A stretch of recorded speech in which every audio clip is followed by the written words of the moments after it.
सर्वमङ्गलमाङ्गल्ये शिवे सर्वार्थसाधिके शरण्ये त्र्यम्बके देवी नारायणी नमोऽस्तुते। ॐ ह्रीं दुं दुर्गायै नमः। ಓಂ ಶ್ರೀ ಗುರುಭ್ಯೋ ನಮಃ. ನಮ್ಮ ಯೂಟ್ಯೂಬ್ ವಾಹಿನಿಯ ಸಮಸ್ತ ವೀಕ್ಷಕರಿಗೆ ನಿಮ್ಮ ನೇತ್ರಾವತಿ ಮಾಡುವ ನಮಸ್ಕಾರಗಳು. ಮಾಸ ಭವಿಷ್ಯ ಕಾರ್ಯಕ್ರಮಕ್ಕೆ ನಿಮ್ಮೆಲ್ಲರಿಗೂ ಆತ್ಮೀಯವಾದ ಸ್ವಾಗತ. ವೀಕ್ಷಕರೇ, ಇದೇ ಆಗಸ್ಟ್ ಮೊದಲ ವಾರದಿಂದ ಆನ್ಲೈನ್ ಜ್ಯೋತಿಷ್ಯ ತರಗತಿ ಪ್ರಾರಂಭ ಆಗ್ತಾ ಇದೆ. ಯಾರಿಗೆಲ್ಲ ಜ್ಯೋತಿಷ್ಯ ಕಲಿಯೋದಕ್ಕೆ ಆಸಕ್ತಿ ಇದೆಯೋ ಖಂಡಿತ ಅವರು ಸ್ಕ್ರೀನ್ ಮೇಲೆ ಕಾಣಿಸ್ತಾ ಇರುವಂತಹ ನಂಬರ್ಗೆ ಕರೆ ಮಾಡಬಹುದು ಅಥವಾ ವಾಟ್ಸಪ್ ನಲ್ಲಿ ಮೆಸೇಜ್ ಮಾಡಬಹುದು.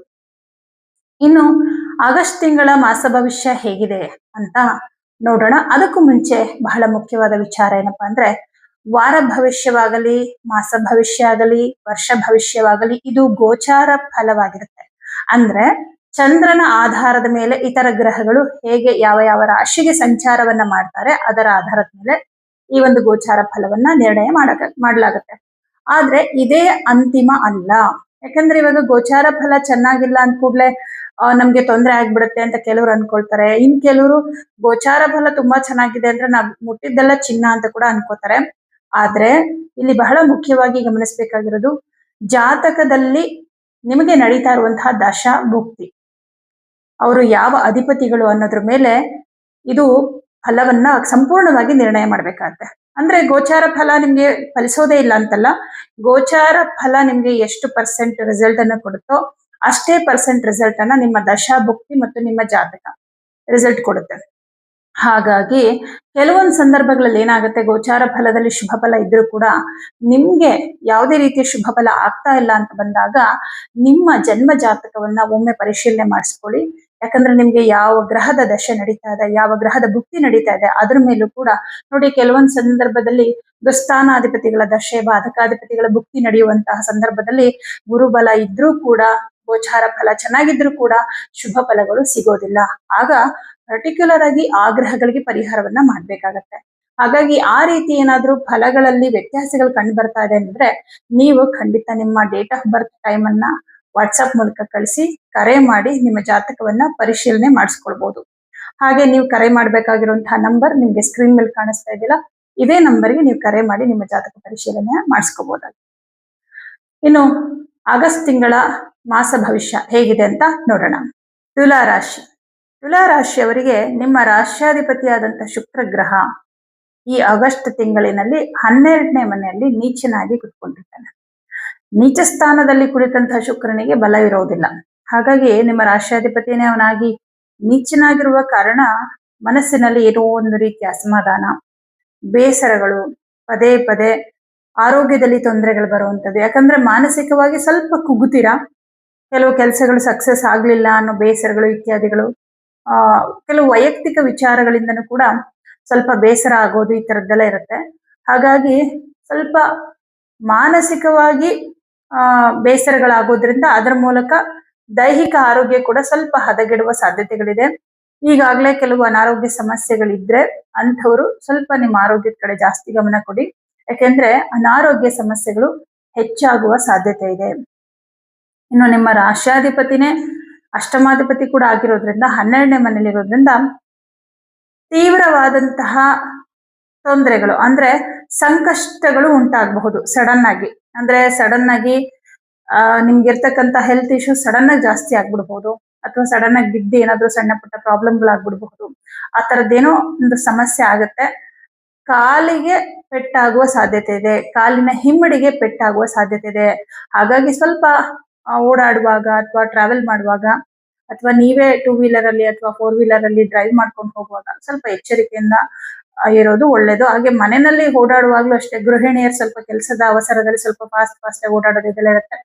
ಈ ಸಂದರ್ಭದಲ್ಲಿ ಏನಾದ್ರೂ ಹೆಚ್ಚು ಕಡಿಮೆ ಅಂದ್ರೆ ಕಾಲಿಗೆ ಏನಾದ್ರೂ ಪೆಟ್ಟಾಗೋದು ಇದೆಲ್ಲ ಸಾಧ್ಯತೆಗಳು ಇರೋದ್ರಿಂದ ನಿಮ್ಮ ಆರೋಗ್ಯದ ಕಡೆ ಮತ್ತೆ ನಿಮ್ಗೆ ಏನು ತೊಂದರೆ ಆಗ್ಬಾರ್ದು. ಆದಷ್ಟು ಸ್ವಲ್ಪ ನಿಧಾನವಾಗಿ ಒಂದು ಕೆಲಸಗಳನ್ನ ಮಾಡಿ ಶುಕ್ರನಿಗೆ ಪರಿಹಾರ ಮಾಡ್ಕೊಳ್ಳಿ. ಈ ಪರಿಹಾರ ಮಾಡೋದ್ರಿಂದ ದೊಡ್ಡ ಮಟ್ಟದಲ್ಲಿ ಏನಾದ್ರೂ ಸಮಸ್ಯೆ ಆಗೋದಿದ್ರೆ ಅದನ್ನ ತಪ್ಪಿಸಬಹುದು. ಸಣ್ಣದ್ರಲ್ಲಿ ಏನೋ ಅದು ಸರಿ ಹೋಗೋ ತರ ಏನಾದ್ರೂ ಆಗತ್ತೆ. ಇನ್ನು ಉದ್ಯೋಗ ಅಂತ ಬಂದಾಗ ಸ್ವಂತ ಉದ್ಯೋಗವನ್ನ ಮಾಡ್ತಕ್ಕಂಥವ್ರಿಗೆ ಸಾಧಾರಣ ಫಲ, ತುಂಬಾ ಏನು ಅಂತ ಹೇಳ್ಕೊಳ್ಳೋಷ್ಟಿಲ್ಲ. ಯಾಕಂದ್ರೆ ನಿಮ್ಮ ಕೆಲಸದ ಕಡೆ ನೀವು ಜಾಸ್ತಿ ಗಮನ ಕೊಡೋಕೆ ಆಗಲ್ಲ. ಬೇರೆ ಬೇರೆ ಟೆನ್ಷನ್ಗಳಿರುತ್ತೆ ನಿಮ್ಗೆ. ಹಾಗಾಗಿ ಏನೋ ಮನಸ್ಸಿಗೇನೋ ಅಷ್ಟು ಸಮಾಧಾನ ಇರೋದಿಲ್ಲ. ಬೇಡವಾದ ಯೋಚನೆಗಳು, ಆಲೋಚನೆಗಳು, ಹಳೆಯ ಘಟನೆಗಳು ಇದನ್ನೆಲ್ಲ ಸ್ವಲ್ಪ ಜಾಸ್ತಿ ಯೋಚನೆ ಮಾಡ್ತಾ ಇರ್ತೀರ. ಹಾಗಾಗಿ ಉದ್ಯೋಗದ ಕಡೆಗೆ ಗಮನ ಕೊಡೋದಿಲ್ಲ. ನಿಮ್ಮ ಎಲ್ಲಾ ಕೆಲಸಗಳು ಕಂಪ್ಲೀಟ್ ಆಗಲ್ಲ. ಅದೇ ತರ ಅದರದ್ದು ಪ್ರತಿಫಲ ಕೂಡ ನಿಮ್ಗೆ ಸಿಗೋದಿಲ್ಲ. ಆದ್ರೆ ಪಾರ್ಟ್ನರ್ಶಿಪ್ ಅಲ್ಲಿ ಬಿಸ್ನೆಸ್ ಮಾಡೋರಿಗೆ ಚೆನ್ನಾಗಿದೆ. ಸಪ್ತಮಾಧಿಪತಿ ಕುಜಗ್ರಹ ಭಾಗ್ಯದಲ್ಲಿರೋದ್ರಿಂದ ಪಾಲುದಾರಿಕೆಯಲ್ಲಿ ಬಿಸ್ನೆಸ್ ಮಾಡ್ತಾ ಇರೋರಿಗೆ ಯಾವುದೇ ತೊಂದರೆ ಇಲ್ಲ, ಚೆನ್ನಾಗಿದೆ. ಇನ್ನು ಹಣಕಾಸಿನ ಸ್ಥಿತಿ ಹೇಗಿದೆ ಅಂತ ನೋಡೋದಾದ್ರೆ, ನಿಮ್ಮ ಬಿಸ್ನೆಸ್ ಅಲ್ಲಿ ತುಂಬಾ ಲಾಭ ಬರದೇ ಹೋದ್ರೂ ಕೂಡ ಹಣಕಾಸಿನ ಮುಗ್ಗಟ್ಟು ಅಂತ ಏನು ಕಂಡು ಬರೋದಿಲ್ಲ. ಧನಾಧಿಪತಿ ಭಾಗ್ಯದಲ್ಲಿ ಸ್ಥಿತನಾಗಿರೋದ್ರಿಂದ ಹಣಕಾಸಿನ ಮುಗ್ಗಟ್ಟು ಅಂತ ಏನಿರೋದಿಲ್ಲ. ಆದ್ರೆ ಹೆಚ್ಚು ಸಂಪಾದನೆ ಕಡಿಮೆ ಅಷ್ಟಿಲ್ಲ ಈ ತಿಂಗಳಲ್ಲಿ ಅಂತ ಹೇಳ್ಬೋದು. ತೃತೀಯ ಮತ್ತು ಷಷ್ಠ ಭಾವಾಧಿಪತಿಯಾಗಿ ಗುರು ಉಚ್ಚ ಕ್ಷೇತ್ರದಲ್ಲಿ ದಶಮದಲ್ಲಿ ಸ್ಥಿತನಾಗಿರ್ತಾನೆ. ನೋಡಿ, 16ನೇ ತಾರೀಕುವರೆಗೂ ಗುರು, ಬುಧ, ರವಿ 3 ಗ್ರಹಗಳು ಇರ್ತಾರೆ. 17ನೇ ತಾರೀಕಿಗೆ ರವಿ ಗ್ರಹ 11ನೇ ಮನೆಗೆ ಬಂದ್ಬಿಡ್ತಾನೆ. ಇಲ್ಲಿ ರವಿ ನಿಮ್ಗೆ ಶುಭ ಫಲವನ್ನೇ ಕೊಡ್ತಾ ಇದ್ದಾನೆ ಎಲ್ಲಾ ವಿಚಾರದಲ್ಲೂ ಕೂಡ. ಬೇರೆಯವರ ಕೈ ಕೆಳಗೆ ಕೆಲಸ ಮಾಡುವಂತವ್ರಿಗೆ ತುಂಬಾ ಚೆನ್ನಾಗಿದೆ. ನಿಮ್ಮ ವೃತ್ತಿ ಕ್ಷೇತ್ರದಲ್ಲಿ ನಿಮ್ಮ ಸಹೋದ್ಯೋಗಿಗಳಿಂದ ಉತ್ತಮ ಸಹಕಾರ ನಿಮ್ಗೆ ದೊರಕತ್ತೆ ಅಂತ ಹೇಳ್ಬೋದು. ಹಾಗೆ ಕೆಲಸ ಮಾಡುವಂತಹ ಸ್ಥಳದಲ್ಲಿ ವಾತಾವರಣ ಕೂಡ ತುಂಬಾ ಚೆನ್ನಾಗಿರುತ್ತೆ. ಏನೋ ಅಲ್ಲಿ ಸ್ವಲ್ಪ ಮನಸ್ಸಿಗೆ ನೆಮ್ಮದಿ ಇರುತ್ತೆ. ಮನೆಗೆ ಬಂದಾಗ ಮಾತ್ರ ಸ್ವಲ್ಪ ಆತರ ಅನ್ಸ್ತಿರುತ್ತೆ. ಬಟ್ ವೃತ್ತಿ ಕ್ಷೇತ್ರದಲ್ಲಿ ನಿಮ್ಗೆ ಏನು ತೊಂದರೆ ಇಲ್ಲ. ಅದು ಕೂಡ ಪ್ರೈವೇಟ್ ಜಾಬ್ ಅಲ್ಲಿ ಇರೋರ್ಗೆ. ಇನ್ನು ಸರ್ಕಾರಿ ಉದ್ಯೋಗದಲ್ಲಿರೋರ್ಗೂ ಕೂಡ ಯಾವುದೇ ರೀತಿಯ ತೊಂದರೆಗಳಿಲ್ಲ.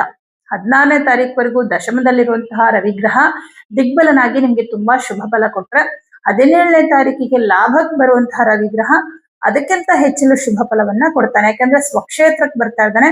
17ನೇ ತಾರೀಕಿಗೆ ಸಿಂಹರಾಶಿಗೆ ಬರ್ತಾನೆ. ಹಾಗಾಗಿ ತುಂಬಾ ಚೆನ್ನಾಗಿದೆ ಅಂತಾನೆ ಹೇಳ್ಬೋದು. ಇನ್ನು ತೃತೀಯ ಭಾವಾಧಿಪತಿ ಉಚ್ಚ ಕ್ಷೇತ್ರದಲ್ಲಿ ಸ್ಥಿತನಾಗಿ ಬುಧನ ಜೊತೆಯಲ್ಲಿ ಸ್ಥಿತನಾಗಿರೋದ್ರಿಂದ ಪ್ರಯಾಣ ಮಾಡುವಂತದ್ದಿರುತ್ತೆ ಈ ತಿಂಗಳಲ್ಲಿ.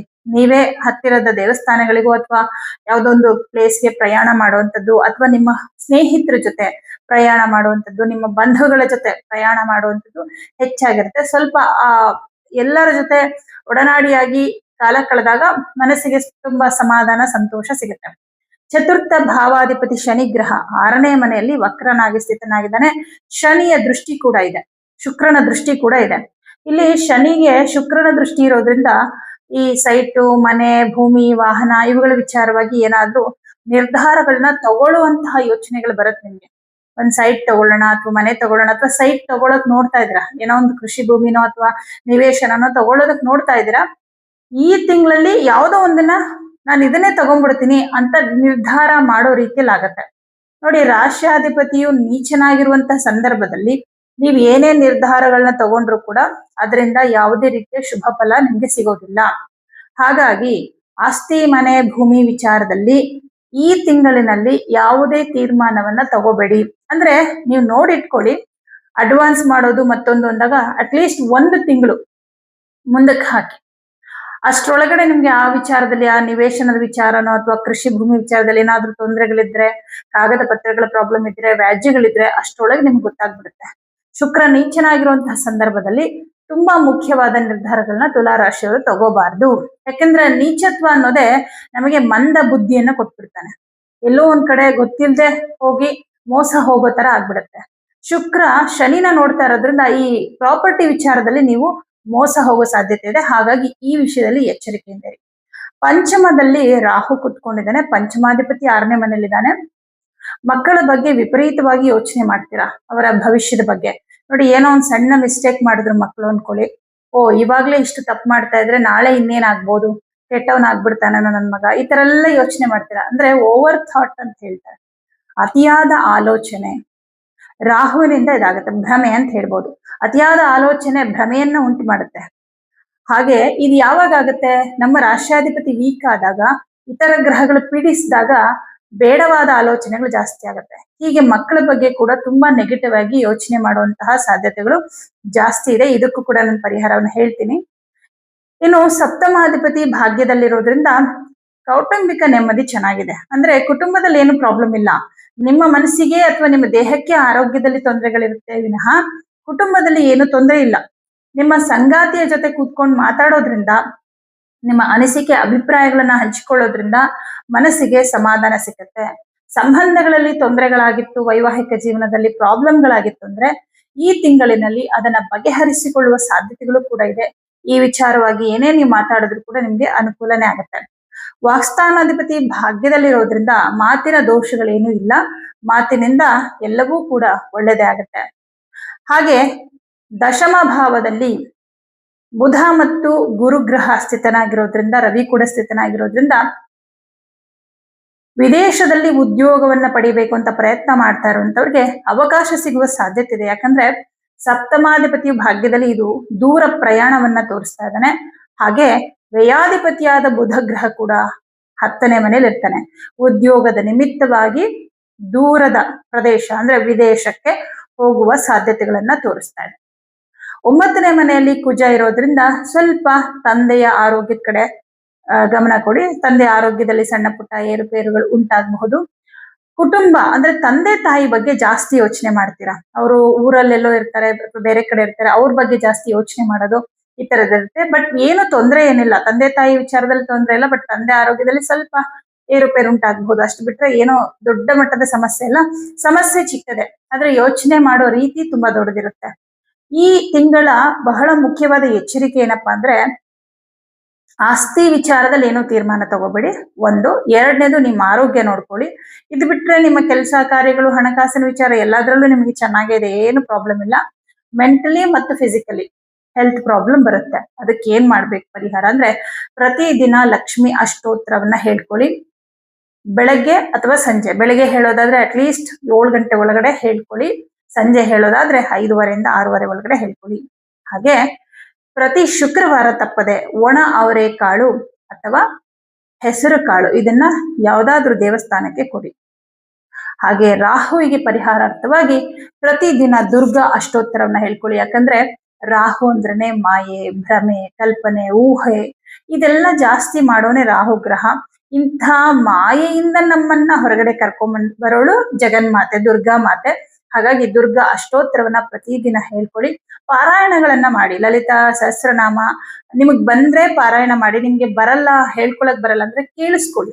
ನೀವು ಪ್ಲೇ ಮಾಡ್ಬಿಟ್ಟು ಅದನ್ನ ಆರಾಮ ಕುತ್ಕೊಂಡು ಕೇಳಿಸ್ಕೊಳ್ಳಿ. ಸುಮ್ನೆ ಪ್ಲೇ ಮಾಡ್ಬಿಟ್ಟು ನಿಮ್ ಪಾಡಿಗೆ ನೀವು ಕೆಲಸ ಮಾಡಿದ್ರೆ ಅದು ತಪ್ಪು. ತುಂಬಾ ಜನ ಆ ಕೆಲಸ ಮಾಡ್ತಾರೆ. ನೀವು ಕೆಲಸ ಮಾಡ್ತಿದ್ರು ನಿಮ್ ಗಮನ ಆ ಕಡೆ ಇರ್ಬೇಕು. ಇಲ್ಲ ನಾನು ಕೆಲಸ ಮಾಡುವಾಗ ಆತರ ಗಮನ ಕೊಡಕ್ಕಾಗಲ್ಲ ಅಂದ್ರೆ ನೀವು ಫ್ರೀಯಾಗಿ ಕೂತ್ಕೊಂಡಾಗ್ಲೇ ಹಾಕೊಳ್ಳಿ, ಪ್ಲೇ ಮಾಡ್ಕೊಳ್ಳಿ, ಕೇಳಿಸ್ಕೊಳ್ಳಿ. ಇದರಿಂದ ಮಾನಸಿಕ ಶಾಂತಿ ದೊರೆಯುತ್ತದೆ. ಇದೊಂದು ಪರಿಹಾರವನ್ನ ಮಾಡ್ಕೊಳ್ಳಿ. ತುಂಬಾ ಏನ್ ತೊಂದರೆ ಅಂತೆಲ್ಲ, ತೊಂದರೆ ಇರೋದು ನಿಮ್ಮ ಮನಸ್ಸಿನ ಆರೋಗ್ಯ ಮತ್ತು ದೇಹದ ಆರೋಗ್ಯದ ವಿಚಾರದಲ್ಲಿ. ಇದು ಬಿಟ್ರೆ ಇನ್ನೇನು ಪ್ರಾಬ್ಲಮ್ ಇಲ್ಲ. ವಿದ್ಯಾರ್ಥಿಗಳಿಗೆ ಪಂಚಮದಲ್ಲಿ ರಾಹು ಇದ್ರೂ ಕೂಡ ಗುರು ಉಚ್ಚ ಕ್ಷೇತ್ರದಲ್ಲಿ ಇರೋದ್ರಿಂದ, ಬುಧನ ಜೊತೆಗಿರೋದ್ರಿಂದ ತೊಂದರೆ ಅಂತ ಏನಿಲ್ಲ. ವಿದ್ಯಾರ್ಥಿಗಳಿಗೂ ಕೂಡ ಚೆನ್ನಾಗಿದೆ. ಪರಿಹಾರಗಳನ್ನ ಮಾಡ್ಕೊಳ್ಳಿ, ಇನ್ನಷ್ಟು ಒಳ್ಳೇದಾಗತ್ತೆ. ಎಲ್ರಿಗೂ ಶುಭವಾಗಲಿ.